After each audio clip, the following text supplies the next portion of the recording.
Jó napot kívánok! Üdvözlök minden résztvevőt a Barót Várostanácsának decemberi soros ülésén. Először is két jegyzőkönyvet kaptunk, a november 28-ai jegyzőkönyvünket és a december 11-i. Megkérném, hogyha valakinek a november 28-ai jegyzőkönyvhöz hozzászólása van, akkor tegye meg. Hogyha nincsen, akkor szavazzunk, ki van mellette, hogy a jegyzőkönyvet elfogadjuk. Köszönöm szépen. Egy tartózkodás nem volt ilyen tanácsos. December 11-i jegyzőkönyvünk, valakinek kérdése, hozzászólása. Ha nincsen, akkor szavazzunk. Ki van mellette, hogy elfogadjuk. Ki tartózkodik? Attila? Nem. Nem volt el. Igen, köszönöm szépen, hogy tartózkodik. Nem, még benne. Attila tartózkodik. Köszönöm szépen. Napirendi pontok ott megkaptuk, 16 napirendi ponttal kaptuk meg a dolgokat. Megkérem, hogy a polgármester urat, hogy mutassa be a napirendi pontot. Szeretettel és tisztelettel üdvözlöm most karácsony előtt néhány nappal a helyi önkormányzat képviselőit, kedves képviselőasszony, jegyzőasszony, képviselő urak. A napirenden a következő pontok szerepelnek.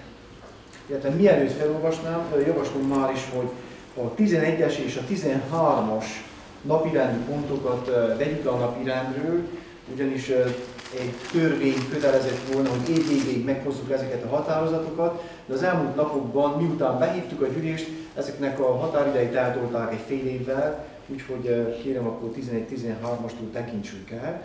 És akkor bemutatnám a napirendi pontokat.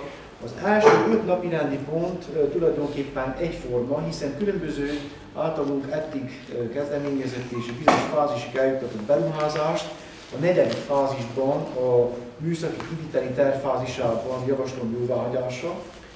A 6. napirendi pont keretében szeretnék, hogyha levennénk a tartozások listájáról azokat a személyeket, akik elhunytak és akik felhalmoztak különböző adósságokat, kihágások alapján kitöltött büntető jegyzőkönyvekre, és ezeket a tartozásokat eltörölnénk. A 7. napirendi pont keretében az Ökosepsi Közösség Közötti Fejlesztési Egyesület statutumának a kiegészítését és a módosítását javaslom. A 8. napirendi pont keretében javasolni fogom, hogy adjunk egy mandátumot, egy speciális mandátumot az alpolgármester úrnak, hogy képviselje az önkormányzatot az Akvakov Közösség Közötti Fejlesztési Társulás közgyűlésén. A 9. napirendi pont keretében javaslom módosítása a Diakónia Keresztény Alapítvány és Szentendrei Fiókja és Barót város közötti együttműködési szerződést. A 10. napirendi pont keretében javaslom megmódosítani az egyik korábbi 2019-es határozatot egy családon belüli erőszak mobil csoportjának a kinevezésében. A 11-est és a 13-as visszavonjuk, a 12-es esetében javaslom módosításra a kórház státusjegyzékét, a 14-es esetében a Transzlok RT költségvetését, a 13-as napirendi pontnál a helyi költségvetés módosítását, a 16-os napirendi pontnál a Bodrosi Bibarcfalvi szennyvízhálózat beruházási dokumentációjának az aktualizált verziójának a jóváhagyását, és a 17-es napirendi pontban egy korábbi határozatú módosítását, amelyre a prefektúra figyelmeztetett minket, és amely a inkubátori ház tornyára az Orange Romania RT által felszerelendő antennákkal kapcsolatos. Kérem tisztelettel ezeknek a napirendi pontoknak az elfogadását. Köszönöm szépen.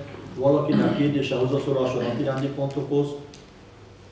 Hogyha nincsen, akkor a módosított formában úgy, hogy hozzátevődik a 17-es és levevődik a 11 és a 13-as, szavazzunk. Ki van mellette, hogy elfogadjuk a napirendi pontokat? Egyöntetően köszönöm szépen. Polgármester, megkérem az első napirendi pont bemutatását. Az első napirendi pont keretében javaslom jóváhagyásra azt a műszaki kiviteli tervet, amely a kórházudvar modernizálására lett kidolgozva, és amelyre a korábbi 3 fázisban a jóváhagyást az önkormányzat már megadta, legutóbb az engedélyezési terv fázisában. Kérem tisztelettel elfogadásra. Köszönöm szépen, kérem a KT szakbizottságot. Szakbizottság elfogadásra javaslom.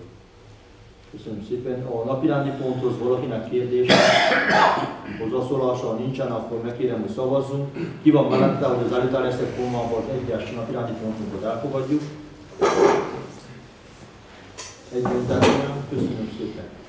A második napirendi pont fogalmasra. A második napirendi pont keretében javaslom elfogadásra azt a műszaki kiviteli tervet, amelyet az önkéntes alapú hulladékgyűjtő udvarra dolgoztunk ki, és amelynek az első 3 fázisát az önkormányzat határozatban már korábban elfogadta. Szakbizottság, a kettős szakbizottság. Szakbizottság elfogadásra javaslom. Köszönöm szépen. Kérdés a napirendi ponttal kapcsolatban nincsen, akkor szavazzunk. Ki van mellette, hogy az előterjesztett formában a kettes napirendi pontunkat elfogadjuk? Egyöntetően, köszönöm szépen. A 3. napirendi pont forgalmasra megkérem. A harmadik napirendi pont keretében jóváhagyásra javaslom azt a műszaki kiviteli tervet, amelyet a helyi utak modernizálására dolgoztak ki a tervezők, és amelynek az első 3 fázisát korábban az önkormányzat elfogadta. Kettős szakbizottság. Szakbizottság elfogadásra javaslom. Köszönöm szépen. Valakinek kérdése? Nincsen, akkor szavazunk. Ki van mellette, hogy a 3. napirendi pontunkat az előterjesztett formában elfogadjuk? Egyöntetően, köszönöm szépen. 4. napirendi pont. A 4. napirendi pont keretében javaslom jóváhagyásra azt a műszaki kiviteli tervet, amely 12A, 12B tömbház szigetelésére vonatkozik, és amelynek a korábbi 3 fázisát az önkormányzat határozatban már elfogadta. A kettős szakbizottságot kérdezem. Kettős szakbizottság ezt is elfogadásra javaslom. Köszönöm szépen. Kérdés a napirendi ponttal kapcsolatban. Tulajdonképpen nem a napirendi ponttal kapcsolatos a kérdés, mert az tudjuk, hogy miről szól. A kérdésem az lenne, hogy akkor ezek a tervek mikor kerülnek olyan fázisba, hogy licitre még a munkálatok, hogy körülbelül mikor kezdődhetnének el. Konkrétan a 4-es napirendi pont témáját képező 12-12B tömbház ezelőtt egy néhány héttel volt feltöltve a helyreállítási program honlapjára a műszaki kiviteli terv, még minden egyéb dokument, ami szükséges. Várjuk a visszajelzést, hogy azonnal elindítjuk a közbeszerzés dokumentációnak az összeállítását. Ahogy megvan a közbeszerzés, úgy lehet munkálatoknak neki is fogni, és ez az egyik olyan beruházás, amely a tervező szerint egy minimális összeggel lépi túl, tehát ha jól emlékszem, a 3.145.000 bruttó bekerülési értéket mintegy 100.000-rel lépi túl a becsült érték szerint. Köszönöm szépen.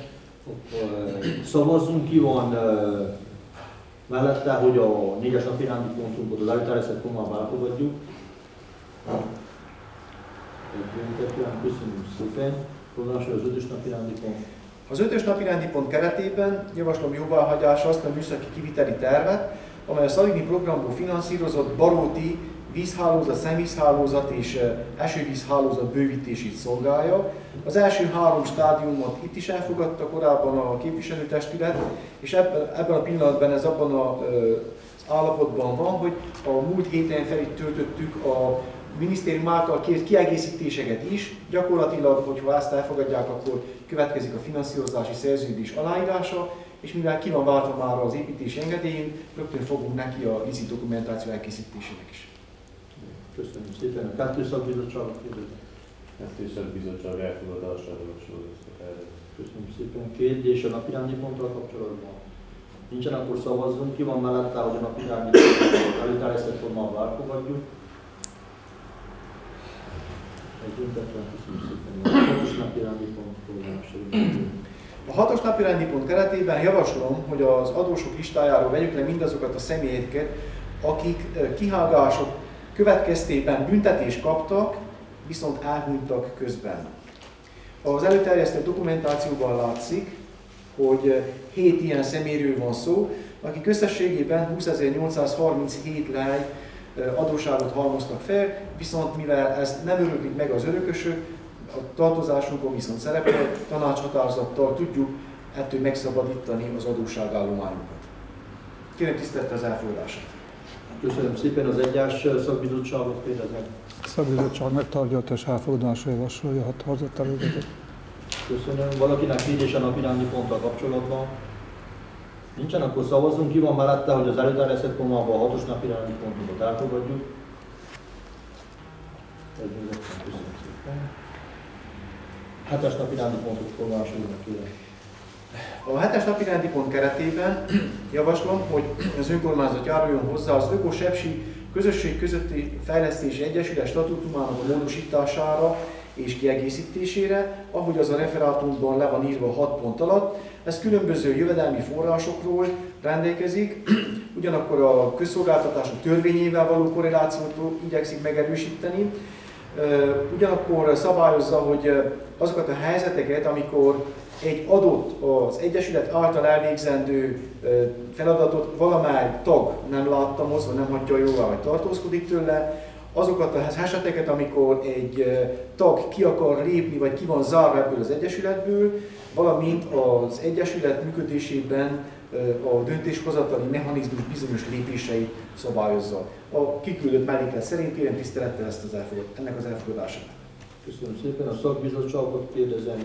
Az egyes szakbizottság, Szakbizottság megtárgyalta és elfogadásra javasolja. a 3. szakbizottság. Hármas szakbizottság is elfogadásra javasol. Köszönöm. Kérdés a napirendi ponttal kapcsolatban. Ha nincsen, akkor szavazunk. Ki van mellette, hogy a 7-es napirendi pontunkat az előterjesztett formában elfogadjuk? Köszönöm szépen. A 8-as napirendi pontot megkérem polgármester. A 8-as napirendi pont keretében javaslom, hogy bízzuk meg az alpolgármester urat egy olyan speciális mandátummal, amelyel az Aquakov Közösség Közötti Fejlesztési Társulás közgyűlésében képviseli Barótvárosunkat. Kérem tisztelettel ennek az elfogadását. Köszönöm szépen. A szakbizottságot kérdezem, az egyes. A szakbizottság megtárgyalta és elfogadásra javasolja. 3. szakbizottság. Hármas szakbizottságban is elfogadásra javasol. Köszönöm szépen. Kérdés a napirendi ponttal, igen. Kicsit viccesen hangzik szerintem, de meg kell kérdezzem, nem tudnánk egyszer hozni olyan határozatot, hogy az Aquakovval kapcsolatos dolgokat, mit tudom, 1 évig vagy 4 évig rábízzuk valakire. Tehát minden egyes alkalommal külön határozatot hozzunk arra, hogy a következő ülésen kiképviselje ezt. Meg lehet oldani? Nem, már így kérik a megyét. Így kéri az Aquakov Közösségfejlesztési Társulás, hogy minden egyes ilyen közülésre legyen egy speciális mandátummal rendelkező képviselő. Ők helyesen kérik, én mindig ugyanazt terjesztem, hogy az alpolgármester urat bízzuk meg ezzel, aki szabályosan most már évek óta jár ezekre a közülésekre, legjobban ismer az ügymenetet, az ottani szereplőket, úgyhogy ezért javaslom mindig őt. Köszönöm szépen. Valakinek más kérdése nincsen, akkor szavazzunk. Ki van mellette, hogy a napirendi pont az előterjesztett formában elfogadjuk? Egyébként köszönöm szépen. A 9-es napirendi pontot polgármester. A 9-es napirendi pont keretében javaslom módosítani a Diakónia Keresztény Alapítvány, Sepsiszentgyörgyi fiókja, valamint a Barótváros közötti együttműködési szerződésnek az összegét. A Diakónia Alapítvány egy kérést tett le, hogy a megnövekedett költségek értelmében az idénre 8000 lejes havi hozzájárulást emeljük meg 2024-re 9000 lej havi hozzájárulásra. Ezeket a költségeket lebontották, ahogy azt a kiküldött anyagban is megkapták önök. Látszik, hogy mi hozzájárulunk egy jelentős összeggel, de nyilván, hogy mások is más forrásból is hozzájárulunk összegekkel. Úgy gondolom, hogy mivel ez a mi lakosságunk általános ellátásának a színvonalát javítja és őrzi meg, jóváhagyásra javaslom. Tehát kérem tisztelettel fogadják el, hogy 2024. januárjától nem 8, hanem havi 9000 lejjel támogassuk a Diakónia működését. Köszönöm szépen. A szakbizottságot kérdezem, az egyes szakbizottság. Megtárgyalt és elfogadásra javasolja. 3. szakbizottság. Hármas szakbizottság is elfogadásra javasol. Köszönöm szépen. Egy kérdés a napirendi ponttal kapcsolatban. Nincsen, akkor szavazzunk. Ki van mellette, hogy az előterjesztett formában a napirendi pontot elfogadjuk? Egyöntetlen, köszönöm szépen. 10-es napirendi pont polgármester. A 10-es napirendi pont keretében javaslom módosítani ezt a 2019-ből származó 52-es határozatot, amely a családon belüli erőszak esetében mobil csapat kinevezéséről szólt. Eddig ebben a csapatban, akik benne voltak, Csiszélgyöngyi Dombvidéka Hilda, Pászilágy Éva, Pataki Izolda és Lázár Réka Erzsébet. A polgármesteri hivatalban strukturális változások is bekövetkeztek, valamint személyváltozások is bekövetkeztek, és éppen ezért úgy javaslom, hogy a következő összetétele legyen a következő időben ennek a gyors reagálású mobil csoportnak Pataki Izolda, aki a szociális asszisztencia ügyvezető igazgatója, Szakás László alpolgármester, Pászilágyi Éva és Kolumbán Beáta mindketten a szociális asszisztencia igazgatóságának az alkalmazottjai, valamint Lázár Bihari Helga, Lázár Réka Erzsébet helyett, és Lázár Réka Erzsébet felmondott, szeptembertől nem dolgozik nálunk, és a helyre szervezett versenyvizsgával Lázár Bihari Helga orvosasszisztens látja el ezeket a feladatokat. Kérem tisztelettel ebből az 5 személyből álló mobil csapat jóváhagyását. Köszönöm szépen. A 3-as szakbizottság. Szakbizottságon tartják és elfogadásra. Köszönöm szépen. Valakinek kérdése a napirendi ponttal kapcsolatban? Ha nincsen, akkor szavazunk. Ki van mellette, hogy napirendi pontot az előterjesztett formában elfogadjuk? Együttetlen, köszönöm szépen. Polgármester úr, a 12. napirendi pont. A 12-es napirendi pont keretében javaslom a kórháztól érkezett kérés alapján módosítani a Barótvárosi Kórház státusjegyzékét 4 pontban, ahogy fel van sorolva az átküldött anyagban. Minden esetben arról van szó, hogy az illető osztályokon, tehát a sebészeti osztályon, az ügyelőszobában, a személyzeti kabinetben, valamint a belgyógyászaton egy posztot átalakítsunk egy magasabb posztra. Ez annak a következtében történt meg a legtöbb esetben, hogy azon a poszton dolgozó asszisztens előrelépett, különböző vizsgálatot tett, vagy pedig régiséget halmozott fel, és ezért szükséges a helyes betöltéshez ezeknek a posztoknak, ezeknek az állásoknak a megmódosítása. Nem olvasunk fel, hogyha megengedik, de látom mindenki. Rendben, köszönöm szépen a 3. szakbizottságot, Péter. Szakbizottság elfogadásra. Köszönöm szépen. A napirendi ponttal kapcsolatban valakinek kérdése? Nincsen, akkor szavazzunk. Ki van mellette, hogy a napirendi pontunkból az előterjesztett formában elfogadjuk? Köszönöm szépen. A 14-es napirendi pontunkból polgármesternek. A 14. napirendi pont keretében javaslom jóváhagyni a Transport RT költségvetésének a módosítását, és ennek a tárgynak a bemutatására megkérném Benedek Csabát, a Transport RT igazgatóját. Köszönöm szépen a szóval minden tanácsos résztvevő személyt a mai ülésen. Hát sajnos az idei év eléggé rosszul sikerült, és a költségvetésünk bizonyos vitájai jogosulnak. Az előre bejelzett 1.339.700 helyett csak 935.500 tudunk bevételezni, ugyanis elvesztettünk egy szerződést a nadrággyárral, és a bevételeink is csökkentek ebből az ügyből kifolyólag.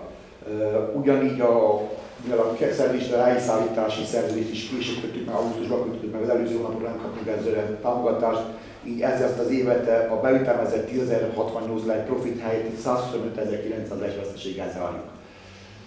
Reméljük ezekkel az újabb módosítások, a helyszállítási szerződés meg van kötve is rendben működik. A következő évben jobban fogjuk zárni, ebben bármilyen a helyzet sajnos.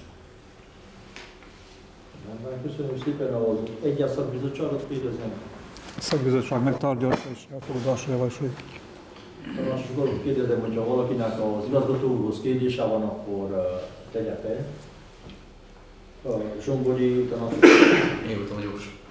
Igazgatóra szeretném, hogy a vásároltuk buszokat, azok milyen állapotban vannak, hogy működnek, nem működnek. Az autóbuszokat októberben kaptuk át a tanácstól, azóta egy autóbuszunk be van írva, és tegnap óta már dolgozik is. Az utolsó papírmunkát végezzük rajta. A következő autóbusz beiratása január eleje, január közepén az is rendbeli. Sajnos az idő eltelte után újra kell csinálni, most teljesen műveletet. Eredetiségvizsgálat, rárosztatás, mindent újra kell csinálnunk. Ennek mi volt azok? Mi húzódott így? Októberben kaptam át a tanást. A tanácsnak nem tudom, milyen gondjai óta neki is megkezdődik a papírokat. Én októberben kaptam át az autóbuszokat, azóta próbálom beíratni. A költség eleve akkor áll, hogy egy autóbusznak a beíratása több mint 10 000 kerül. Mivel anyagjának elég gyengék, az elég felsoroltak miatt is, ahogy pénzeim vannak, fölé tudunk beiratni közszerenként. Tehát az ügy folyamatban van, én remélem, hogy március-április minden autóbuszunk be lesz írva, és kenyérben lesz is. Akkor így, hogy nem voltak beírva, akkor így azt a licitet, amiért megvásároltuk a buszokat, azokat sikerült-e akkor, vagy azzal mi van? A licit megtörtént, a licit márciustól kezdett a feltöltés a netre, és szeptemberben zárták a licitet, eredményt hirdettek szeptember vége felé hirdettek eredményt. Ezekre a járatokra mit csinálunk, nem volt jelentkező. Tehát Kovászna megye szinten egy kézi környékíró csak nyertes hirdet, a mások sehol nem volt jelentkező. Ezt a licitet megismételik jövő év, hát most még pontosan nem tudom, március-áprilisáig nem hiszem megismételik. Akkor ez feltétlenül a licit, akkor már remélem, hogy növezik az autóbuszokon meg tud jelentkezni a liciten is. Köszönöm szépen, Szabó Péter. Ugyanaz lett volna a Ugyanaz lett volna is rám. Köszönöm szépen. Ha több kérdés nincsen, akkor szavazzunk a napirendi pontról. Ki van mellette, hogy az előterjesztett formával elfogadjuk? Bocsánat, a jelzőző, bocsánat. Mondjam meg, hogy nem azért nem mondtuk, mert nem akartuk, hanem meg kellett növelni az ártírnak a jóváhagyását vártuk a versenyhivatalnak, ahogy megvolt rögtön ott. Igen, így van, köszönöm szépen. Tehát akkor szavazzunk. Ki van mellette, hogy a napirendi pontot az előterjesztett formával elfogadjuk? Egy mindenkinek köszönöm szépen.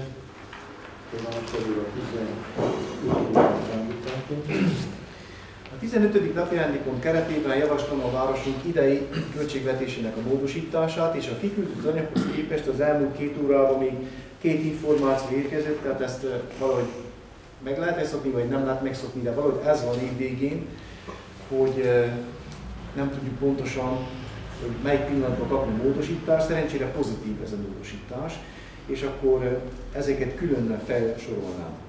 Tehát elsősorban Kovászna megye tanácsának 216-os határozata értelmében a jövedelemadó megyei tanácsi elosztásra szánt 6%-ának a visszaosztásából 128 000 lejt kaptunk megyei tanácsi határozattól, amelyet olyan fejlesztési projektek kofinanszírozására lehet fordítani, amelyek igénylik ezt. Ugyanakkor a megyei pénzügy átirata értelmében 14 000 lejt térített vissza az állam az iskolások utaztatására. Ugyanakkor az évnek a folyamán korábbi hónapokban 297 300 lejt kaptunk vissza a piacos pályázatunkból, az AFIR-tól, és ezt most szeretnénk bevenni a költségvetésünkbe. Az elmúlt tanácsüléstől számítva 41 020 lej plusz jövedelmet valósítottunk meg az anyag kiküldéséig, ami a saját jövedelmekre vonatkozik. Ugyanakkor, ami még friss, a kórház kéri a költségvetésének a módosítását egyrészt a saját költségvetése 48 000 lejjel való csökkentését, úgy a jövedelmi, mind a kiadási részen, mivel felfüggesztettek néhány rezidens orvosnak a munkaszerződését. Kéri pluszban is kiigazítani 1700 lejjel, amelyet adományba kapott a kórház a saját szükségleteire. Ugyanakkor 26 000 lejjel szintén ki kell egészítsük a költségvetésünket pluszban. Összességében ezért ez a következőképpen néz ki. A kiadási részen 222 120 lej a működési költségekre, javak és szolgáltatások esetében, 200 lej helyhatóságok közötti átutalás, mint egy megyei tanácsi átutalásunkban szó, amit oda kell utaljunk.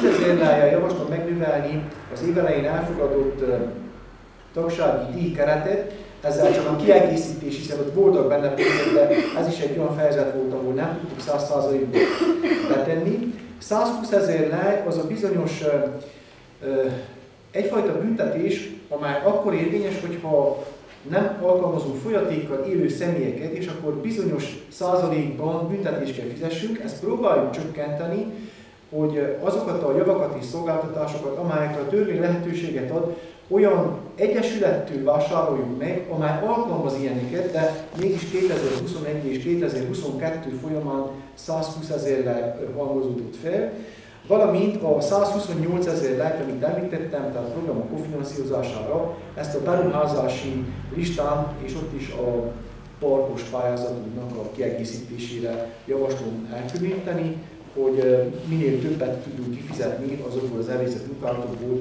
még ennek az évnek a végéig. Kérem tisztelettel ennek a javaslatnak az elfogadását. Köszönöm szépen. Az egyes szakbizottságot kérdezem. A szakbizottság megtárgyalta, és ezekkel a kiegészítésekkel egyetért elfogadásra javasolja. Köszönöm szépen. A tanácsosok urakat kérdezem, valakinek kérés a határozattal kapcsolatban. Hogyha nincsen, akkor a módosítások, amit a polgármester úr elmondott, megkérem, hogy szavazzunk. Ki van mellette, hogy a napirendi pontot az előterjesztett formában elfogadjuk? Bemutatott formában. Bemutatott formában. 16-os napirendi pontot gondolom. A 16-os napirendi pont keretében javaslom elfogadni azt az aktualizált megvalósíthatósági tanulmányt, az aktualizált műszaki gazdasági mutatókat, valamint az aktualizált költségvetést, amely a Vitorszfalvi Bodosi szennyvízhálózat kiépítésére vonatkozik. Ezzel a második projektünket is elértünk abba a fázisba, hogy a tanácshatározat elfogadása után le tudjuk tenni a finanszírozási szerződés megkötésére, és az aktualizált számokat azért kell elfogadjuk, hiszen 2021. októberében volt kidolgozva az eredeti tanulmány, valamint az eredeti költségvetés, és azóta ez módosításokat szenvedett, konkrétan az árak nőttek meg, hiszen a műszaki jellegű mutatók azok úgy maradnak, 19.052.000-ről 22.472.000-re számította ki az aktualizálást a tervező. Mi ezzel szeretnénk előterjeszteni. A helyi költségvetésben pedig 447.449 lejre nőtt az önrészünk. Nem vagyok benne 100%-osan biztos, hogy a Szalini program ugyanígy el fogja ezt fogadni. Megjelent egy 105-ös sürgősségi kormányrendelet, amely szabályozásokat vezetett be ezen a téren is, hogy amennyiben plusz munkák, vagy pedig plusz árak keletkeznek, az milyen mechanizmussal lehet leszerződni. Ebben a pillanatban javaslom, hogy ebben az előterjesztett formában fogadja el az önkormányzati képviselőtestület, fölterjesztjük, és hogyha bármilyen kérdésük vagy kiigazításuk van, akkor úgy, mint a Barótit, újra napirendre vesszük, és az ő útmutatásaiknak az értelmében megmódosítjuk. Kérem tisztelettel az elfogadását. Köszönöm szépen. A szakbizottságot kérdezem, az egyes szakbizottság. A szakbizottság megtárgyalta, és elfogadásra javasolja. Kettes szakbizottság. Tisztelt is elfogadásra javasolja. Köszönöm szépen. Kérdés a napirendi ponttal kapcsolatban. Ha nincsen, akkor megkérem, hogy szavazzunk. Ki van mellette, hogy az előterjesztett formában elfogadjuk a napirendi pontot? Köszönöm szépen. 17-es napirendi pontot foglalkoztunk. 17-es újonnan beszúrt napirendi pont arról rendelkezik, hogy az inkubátorházunkon lévő kéményre az Orange Romania RT által felszerelendő berendezések, adatátviteli távközlési berendezések esetében milyen bért kell számolni. Mivel van egy olyan tanácshatározat, amely ennek az épületnek mindenfajta bérbeadását szabályozza, és ez $2,5 plusz áfára volt megállapítva négyzetméterenként már korábban, 15 évvel korábban, mi ezt a tanácshatarázatot fogadtuk el, és így írtuk alá a szerződést. A prefektúra viszont felhívta a figyelmünket, hogy van egy olyan elnöki rendelet az ANCOM részéről 2019-ből, amely maximalizálja a középületekre felszerelhető távközlési berendezések tarifáit, amelyek sokkal alacsonyabbak ennél, és nem láttunk más módszert, mint hogy ezt alkalmazzuk. Utána is néztünk a mai napnál, hogy a tegnap, amikor voltak előzetes megbeszéléseink, nagyon alacsonynak tűnt ez az ár, de például a jegyzőnő szerzett meg egy olyan idén augusztusban Sepsiszentgyörgyön kötött szerződést, amely még egy ennél is alacsonyabb áron ad bérbe hosszú távra, szintén távközlési berendezések számára a felületet.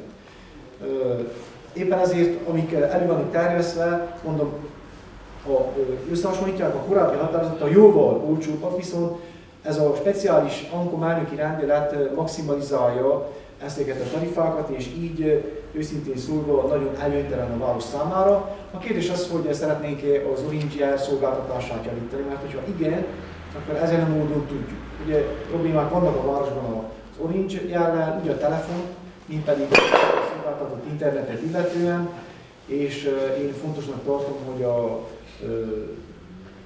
az embereknek ez a szolgáltatás is gördülékeny legyen. Az biztos, hogy a városnak ez egyáltalán nem valami jó üzlet. De azért, hogy haladjunk vele és az embereknek legyen, én javasolom ezt megtárgyalásra, illetve elfogadásra. Köszönöm szépen. Az egyes szakbizottságot A szakbizottság megtárgyalta, valamint a polgármester úr is hivatkozott rá, hogy előzetes megbeszéléseken is felvetődött ennek a problémája. Én még mindig úgy tartom, hogy tehát egyértelműen alacsonyak ezek az árak, valamint, hogy tényleg jól értelmezzük-e, mert hogyha nézem a szerződést is, annak az a neve, hogy contract cadru privind constituirea dreptului de acces. Az pedig szerintem nem pont az, mint hogy felszerelni, arról külön beszélünk, majd felszerelni, meg karbantartani, meg kicserélni, meg arrébb költöztetni ezeket a hálózati elemeket. Ennek ellenére bízom abban, hogy akik ezt kiszámolták és előterjesztették a dokumentumot, jól csinálták a munkájukat, úgyhogy javasolom elfogadásra a határozat előtt. Köszönöm szépen. A tanácsos úroknak kérdése a napirendi ponttal kapcsolatban. Nekem az a kérdésem, hogy én így utána néztem országos szinten ilyen 100-150 euró per hó díjat fizetnek, ilyen 1200 eurós éves díjat, meg legtöbb, amit láttam, ilyen 4-5 ezer eurót fizetnek többvállalként, vagy lépcsőállalmanként ilyen típusú antennákra, hogy nem lenne jobb, mi lépjünk vissza, mint önkormányzatnál, vagy az önkormányzat középületekre vonatkozik csak ez a szabályozás. Tehát lépjünk vissza mi ettől is, valamelyik tömbház tetejére tegyék fel az antennát, és legalább akkor az a tömbház ebből kap egy plusz összeget, amit majd vissza tud forgatni a tömbház felújítására. Az úr így azért ragaszkodott hozzá, mert ez egy magas kiemelkedő torony, tehát gyakorlatilag legalább 2 szinten magasabb, mint a Baróton lévő 4 emeletes tömbházak, és ezért innen tud műszaki értelemben véve jól sugározni. Tehát bárki szóljon hozzá, ahogy az önkormányzat dönt, úgy legyen. Műszakileg nyilván ez legelőnyösebb. Most amikor az előző alkalommal megkötöttük a szerződést, nekünk semmilyen kifogásuk nem volt. Igazából a prefektúra volt az, aki hát minket visszanyomott egy sokkal kedvezőtlenebb helyzetbe. Maga a szerződő fél elfogadták, aláírtuk azt a szerződést. A másodlázat is jó volt. Egy kérdésem, hogyha még lehet, elnök úr. Esetleg lehet egy olyan csinálni, hogy mivel a törvény az pontosabban a rendelet középületre vonatkozik, hogy így is, úgy is azt az inkubátorházat, azt egy, ha jól emlékszem, még mindig egy cég üzemelteti. Most már nem. Hogy kiadjuk úgymond egy cégnek bérbe ezt a felületet, aztán majd ő adja az Orange-nek felhasználása, és akkor nem kellene ennek a törvénynek megfelelni. De attól középület. Tehát azt mondja, hogy középületekre szeret, nem mondja az adminisztrálási formát, hanem az épületek mondja. És ugye azt sem mondja, hogy közvagyonban lévő, nekünk a magánvagyonban lévő épületek is középületek, és a közvagyonban lévő épületek is középületek. Úgyhogy ameddig a mi tulajdonunkban van, addig a tulajdonosi forma az nem pontosul. Elnézést, most már másodszor, majd harmadszor kérdezek rá. Tehát azért is furcsa az egész dolog, mert az Orange nem először szerel ilyen hálózatokat úgy magánlakásokra, vagy tömbház típusú lakásokra, meg közintézményekre. Ő mikor látta a szerződést, hogyha szerintem probléma lett volna, ma első perctől ő jelezte volna, hogy ma pedig nem ezek az árak. Ő pedig egyszerűen rábólintott neki, nagyon is megfelelt az ár is, amelyik ennél durván 10-szer nagyobb volt. Tehát... Akkor mint előterjesztő javaslom, hogy még halasszuk el, még jobban nézzük utána, még jobban dokumentálódjunk, járjuk körül még jobban ezt az ügyet, mert nyilván, hogy ez egy számunkra előnytelenebb verzió, mint amelyik volt a korábbi. Tehát akkor engedjék meg, hogy vagy járjanak hozzá, hogy ezt a napirendi pontot is levegyük, és még jobban körbejárjuk, és egy következő gyűlésen tegyük fel. Szerintem... Egyetértünk ki a Nekem csak egy olyan kérdésem van igazából, hogy tehát még szerződés, hogyha ma aláírtunk velük. Tehát az akkor nem lesz valami, tehát hogy nem írult, tehát elfogadtuk a határozatot. Igen. És nem ürültnél van szerintem. A határozatot elfogadtuk, előterjesztettük a gyűlés dossziéban, és a prefektúra jogásza észrevételezett 3 dolgot, amiből 2-re gyorsan válaszoltunk, egyértelmű volt, és a harmadik ez, a tarifos. Annyira súgott minket az idő? Bocsánat. Hát itt már a halasztás az végsősorban nem hoz eredményt, nem így gondolkozhatunk. Itt van adott törvény, ami szabályozza az értéket. Na most, hogyha azt tesz, hogyha ellent mondunk és nem szerelik fel, akkor az önkormányzat kap 0 lej, semmit. Ha felszerelik, akkor kap kevés pénzt.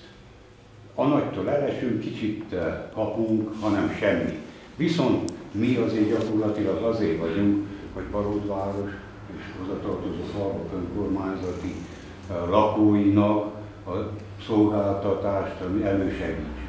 Tehát tényleg gond van ezzel az Orange hálózattal. Na most kimegy a köztudatba, hogy hát mi azon gondolkozunk, hogy vajon nekik elősegítsük-e egy pár lej differenciáért a szolgáltatás minőségének a növelését, vagy nem, akkor valahogyan rosszul sül el. Viszont ezen javítani úgyse tudunk, ezt itt lehet dönteni, mert nagyobb értéket úgyse tudunk tenni, mert törvény szabályozza, esetleg annyit tudunk, hogy akkor nem engedjük le.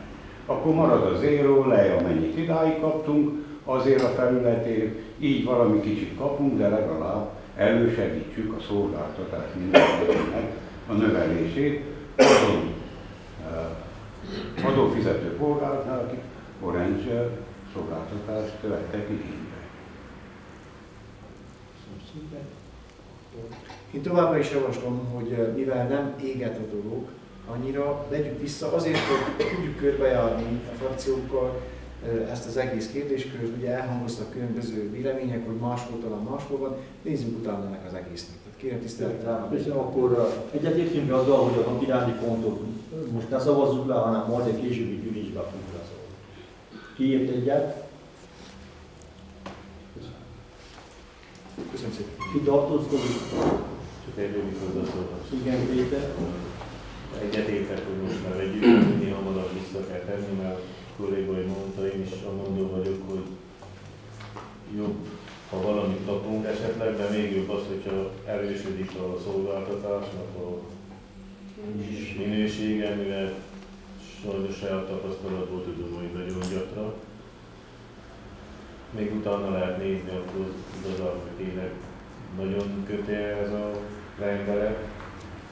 És csak az a másik furcsaság, hogy egy ilyen rendelet nem az önkormányzatokat segíti, hanem magáncéges.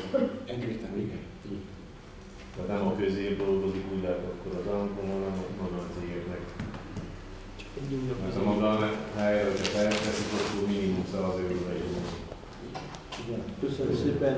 Az egyebekben, hogyha van problémás, nincsen, a tanácsos urak. Attila. Kutec Attila. Nekem csak egy olyan kérdésem, hogy most már december 21-én vagyunk. Volt szó, hogy Rákosonnal az aszfaltozás az idén megtörtént volna. De most már most már ott vagyunk, hogy van még egy munkanap jövő héten 3, ha egyáltalán dolgoznak. Tehát már egyáltalán valami remény ára, vagy egyáltalán, hogy elég az idén nem lesz, akkor gondolom, nem fogjuk tudni. De gyakorlatilag 2 naponta beszélgettem az aszfaltozás, a vállalkozó cégnek az igazgatójával. A probléma az időjárással volt, tehát hogyha maradt volna 2 héttel ezelőtti száraz és csapadékmentes idő, akkor meg lehetett volna tenni. Utána az történt viszont, hogy elég nagy mennyiségű eső esett le, és elsárosodott az egész terep. És azt a sárt eltakarítani, miközben folyamatosan esett az eső, és közben aszfaltozni nem lehetett volna. Ugye, tehát az aszfaltra alapja, ha nem is meleg, de nem szabad vizes legyen. Tehát fontosabb, hogy száraz legyen, mint hogy magasabb hőmérséklet legyen. És utána kifogyott az idő. Kifogyott az idő, viszont ők azt mondták, hogy mihályt az idő engedi, azonnal neki szeretnének tudni. Ezt az utat is januárban le szeretnék aszfaltozni, hogyha az idő megengedi. Január 10-e után elindítanak a munkálatot, amennyiben egy hasonló időjárás lesz, mint december első felében. De ebben az időben, mondom, nem a hidegtől, mert a hideg gyakorlatilag 2 napja van, hanem az elmúlt héten bekövetkezett esőzési idő, mondták azt, hogy nem tudják vállalni, hogy leterítik az aszfaltot, mert az nem lesz tartós. Még csak úgy itt az a félés, hogy a beton le van öntársaság, idő, hogy húzódik ott a spara, a milletrik, akkor azt is hasonlóan elérjük kezdeni, hogy nem elérjük legalább kijavítani, tehát ez is megint plusz munka. Gumikerekű járművek azok igazából nem szólva letűrik azt a beton. Már sokáig át ténylegzett. Úgy lesz április, amikor jó lesz. És még hogy beleszólok, a betonozás is még nincs befejezve tulajdonképpen, még most is kofrácsolta. Hát igen, de azt bizonyos szakaszat, nem tudom, hogy ez befolyásolta az aszfaltozást. Nem ez befolyásolta. Tehát az elesősödött idő és a nagy mennyiségű ráhúlt sav. Köszönöm szépen. Igen, tehát még egy, bocsánat most már, tehát csak először, tehát akkor a effektív a pénztől december 31-én nem esünk el úgymond, tehát a pénz az jövő évig, tehát jövő évben még bele fogunk élni. Persze. A finanszírozási szerződés jövő év december 31-én érvényes. Akkor nem 23, 24. 24. Mondottam 23. 24. Nem. Igen, visszatérnék az aranyos dologra. Hogy nem hangzott el, hogy konkrétan mennyi összegről van szó. 582 lejjről van szó egy évre. És nem kizárt az, hogyha felszerelődik, mint 5 év múlva, 10 év múlva, amikor lebontódik, akkor többen fog kerülni a helyreállítás, mint amennyi pénzt mi inkasszálunk. Tehát én azt tartanám jónak, hogy mi, mint önkormányzat álljunk el, és azon egyben javasolunk más megoldás, de ugyanígy valótan itt erősítse meg, és esetleg tudna többet fizetni másoknak. Hogy mindenki járjon. Igen, tehát a tegnap este beszélgetésben is ez volt a szempont, hogy gyakorlatilag ez az éves összeg arra nem lenne elég, hogyha mondjuk felszereli és utána egyszer leszereli, hogy a lyukakat visszavitte és lebeszálljuk az egészet. Tehát ezért egy nevetséges összeg. Tehát megvannak különböző tarifák állapítva, például egy négyzetméternek az éves bérlete 3 lári. Miközben ugyanabban az inkubátorházban teljesen törvényes határozat alapján pillanatnyilag $2,5 plusz áfa per négyzetméter per hónap bért alkalmazunk, és így bérelik ott a területen. A másik, hogy a vezetékek például 10 bani per folyóméter egy egész évre. Tehát ezek nagyon-nagyon szerintünk mesterségesen alacsonyra levitt és ott tartott tarifák, és valóban ez az összeg az esetleges helyreállítást sem fedezni. Ezért javasoltam az előbb is, hogy még egyszer gondoljuk át, nem hónapokra elnapolva, hanem már januárban vegyünk elő, de addig dokumentálódjuk, és kérem a tanácsosoknak a közreműködését is, hogyha látnak példákat, kimondottan középület és távközlési cég közötti szerződésre, akkor gyűjtsük be, nézzük meg, ki milyen jogi alapon végezte ezeket. Valakinek az oldalása? Nem zárnak ki az, hogy ha betesszük a szerződésbe, hogy a helyreállítását azt úgy fedezzek, mert az nem a bérlés, hanem a helyreállítás. Nem hiszem, hogy ez nem egy kötés a törvényben. Én csak a címére térnék vissza, azt írja rajta, DREB de Access. Igen, megnézte a tanácsos. Hát én azért is mondok, vagy merek vélemény nyilvánítani ezzel kapcsolatosan, mert annak idején foglalkoztam hasonló dolgokkal. Tehát minden egyes villanyoszlopra annak idején, sőt, mai napig bérleti szerződések vannak más hálózatok felszerelésére is. Nem ilyen számok volt.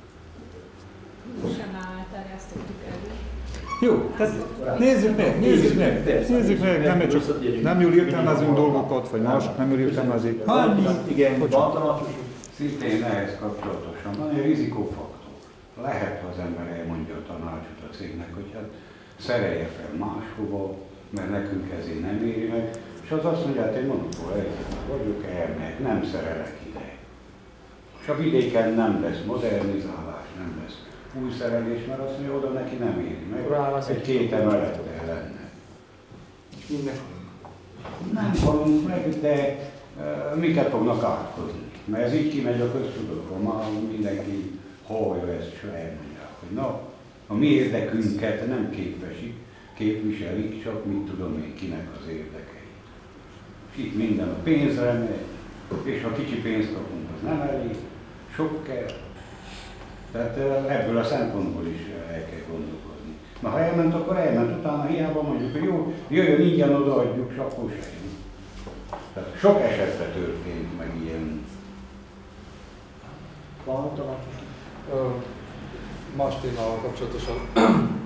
Saját tapasztalatból is látom az óvodával szemben parkolás.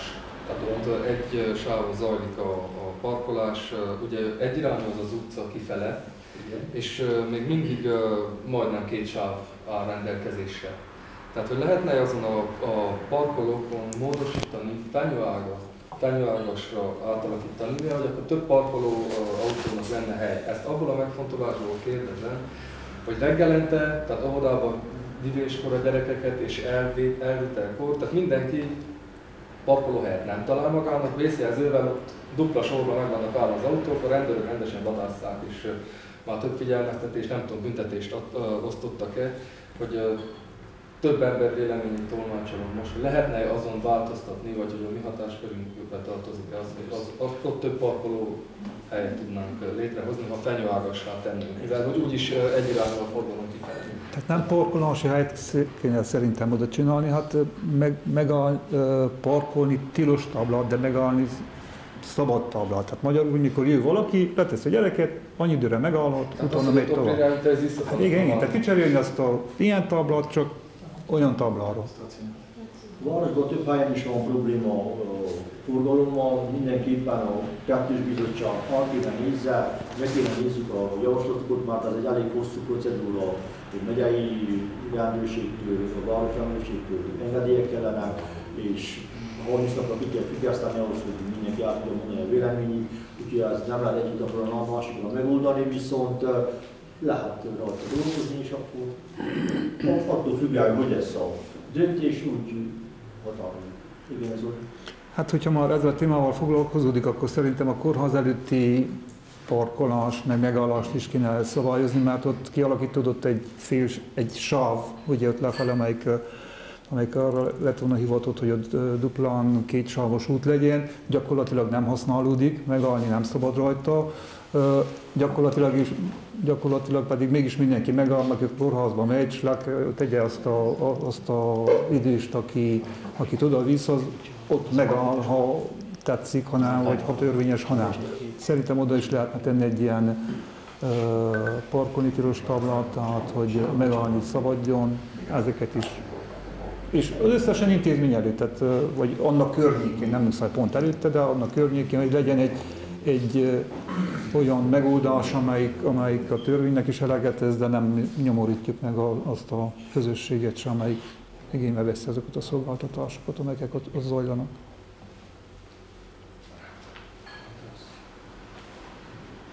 Vedo così sui facendo anche tutto mi capito tutto cartella mi rosti già con tutto supporto az állítani szövegben várni ugyanakkor abban légkocsinak várni. Az, aminek megyek a másik, be van talán könyvezve egészen a kerítés. Közötte, tehát aki ott lakik és a megyei tanács között voltak beszélgetések erről, nem a mi dolgunk. A mi dolgunk egyrészt azért, mert az egész terület át van adva a megyei tanácstól is az építőnek, mint 2020-ban átadták, és a terv szerint fognak kialakítani a parkolókat. A bejárattal pedig az van, hogy az a terület, az le volt szakítva a másik, az egész nagyból, és minden egyes területnek kell legyen kiárata. Tehát most már pont a parkoló van, és a parkolón keresztül kell legyen kiárata neki az utcára. Hogy akkor megállnak, akkor nem tudni kérni, vagy akkor nem szabad. Azon a kiáratban nem szabad hogy megállni. Magyarul ott kap lesz. Akkor tényleg ez két az a nagy telek, az el volt válaszol kétfelé, egy külön tulajdonrész, minden egyes teleknek, akár egy mezőn is, egy mezei parcella darabnak, közvetlenül rájárást kell biztosítani mezei útra, bármilyen teleknek rájárást kell biztosítani a közlekedési útra. Hát ha lesz egy kapu, azon keresztül azt ott nem lehet parkolni. De ez magántulajdonjogi kérdés, nem közlekedési irányítás, nem közszolgáltatás kérdése. A tulajdonossal kell beszélni, hogy nem adnak ki bébe parkolót az egész terület.